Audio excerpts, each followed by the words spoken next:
आज हम एक शक्तिशाली वर्कआउट के बारे में जानेंगे जो पूर्वी अफ्रीका के मसाई लोगों से प्रेरित है, मसाई जंप्स। चाहे आप ताकत बढ़ाना चाहते हो, कैलोरी बर्न करना चाहते हो या अपनी हाइट को सुधारना चाहते हो, मसाई जंप्स आपके फिटनेस रूटीन में एक परफेक्ट एडिशन है। मसाई जंप्स वर्टिकल जंप्स हैं जो मसाई योद्धाओं के पारंपरिक नृत्य से प्रेरित हैं। यह एक्सरसाइज एक्सप्लोसिव स्ट्रेंथ, एंड्योरेंस और बैलेंस पर केंद्रित है, जिससे यह एक बेहतरीन हाई इंटेंसिटी वर्कआउट बनती है और साथ ही ये बहुत मजेदार भी है। ये आपकी कैल्फ, थाई एंड ग्लूट्स में शक्ति बढ़ाते हैं। ऑल्सो ये आपके हृदय और फेफड़ों को एक बेहतरीन वर्कआउट देकर कार्डियोवास्कुलर फिटनेस को बढ़ाते हैं। ये रिपेटिटिव इम्पैक्ट के माध्यम से आपकी हड्डियों को मजबूत करते हैं।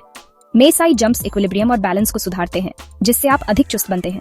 ये कैलोरी बर्निंग के लिए उत्कृष्ट हैं एंड एक हाई इंटेंसिटी सेशन के लिए परफेक्ट। मसाई जंप्स इन लोगों के लिए बेहतरीन है जो ताकत और कार्डियो को सुधारना चाहते हैं। एल्सो एथलीट्स जिन्हें बास्केटबॉल या स्प्रिंटिंग जैसे खेलों के लिए विस्फोटक शक्ति की आवश्यकता होती है। कोई भी व्यक्ति जिसका फिटनेस स्तर मध्यम है और जो एक प्लायोमेट्रिक चैलेंज के लिए तैयार है। लेकिन याद रखें, हर किसी को मसाई जंप्स नहीं करनी चाहिए। यदि आपको निम्नलिखित स्थितियों में से कोई भी है तो मसाई जंप्स से बचें। जोड़ों की समस्याएं जैसे आर्थराइटिस या घुटने में दर्द, हड्डियों के विकार जैसे ऑस्टियोपोरोसिस, कार्डियोवैस्कुलर डिजीजेस या uncontrolled high blood pressure, balance issues या वर्टिगो, प्रेगनेंसी या सिग्निफिकेंट ओबेसिटी आपके जोड़ों को तनाव दे सकता है। अब चलिए सीखते हैं कि मसाई जंप्स को सही तरीके से कैसे करें ताकि उनके लाभ अधिकतम हो सकें। पहला, स्टेप वार्म अप। अपने शरीर को तैयार करने के लिए 5 से 10 मिनट के डायनामिक स्ट्रेचेस या हल्की दौड़ से शुरू करें। दूसरा स्टेप, सही मुद्रा। सीधे खड़े हों, पैर कंधे की चौड़ाई पर। अपनी पीठ सीधी रखें, कंधे रिलैक्स रखें और हाथों को बगल में रखें। तीसरा स्टेप, सेमी स्क्वाट पोजीशन। अपने घुटनों को हल्का मोड़ें और सेमी स्क्वाट में आ जाएं। अपने कोर को एंगेज करें और अपनी छाती को सीधा रखें। चौथा स्टेप, वर्टिकल जंप। अपने पैरों के बॉल्स से धक्का दें और जितना ऊंचा हो सके कूदें। अतिरिक्त गति के लिए अपने हाथों को ऊपर की ओर झुलाएं। पांचवा स्टेप, सॉफ्ट लैंडिंग।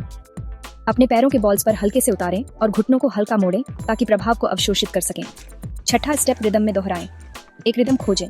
अधिकतम विस्फोटक शक्ति के लिए अपनी जमीन पर संपर्क का समय कम रखें। यहाँ कुछ प्रो टिप्स हैं ताकि आप अपने मसाई जंप्स का अधिकतम लाभ उठा सकें। ऊंचाई पर ध्यान दें, जितना ऊंचा हो सके उतना ऊंचा कूदें। नियमित रहें, 3 सेट में 10 से 15 जंप्स करें। धीरे धीरे प्रगति करें। जैसे जैसे आप सुधार करते हैं, रेप्स या एंकल वेट्स जोड़ें। जोड़ों के प्रभाव को कम करने के लिए जिम मैट जैसी सॉफ्ट सरफेस का उपयोग करें। सांस लेना न भूलें, कूदते समय सांस छोड़ें, उतरते समय सांस लें। यदि आप मसाई जंप्स में नए हैं तो एक सत्र में 5 से 10 नियंत्रित जंप्स से धीरे धीरे शुरू करें। सेट के बीच 30 से 60 सेकंड का आराम करें। सुरक्षा के लिए हमेशा कुशन वाले फुटवियर पहनें, एरेटिक मूवमेंट से बचें और यदि आपको असुविधा या दर्द महसूस हो तो रुक जाएं। मसाई जंप्स ताकत, कार्डियो और समन्वय को सुधारने का एक शानदार तरीका है और अधिक फिटनेस और स्वास्थ्य टिप्स के लिए लाइक, शेयर और सब्सक्राइब करना न भूलें।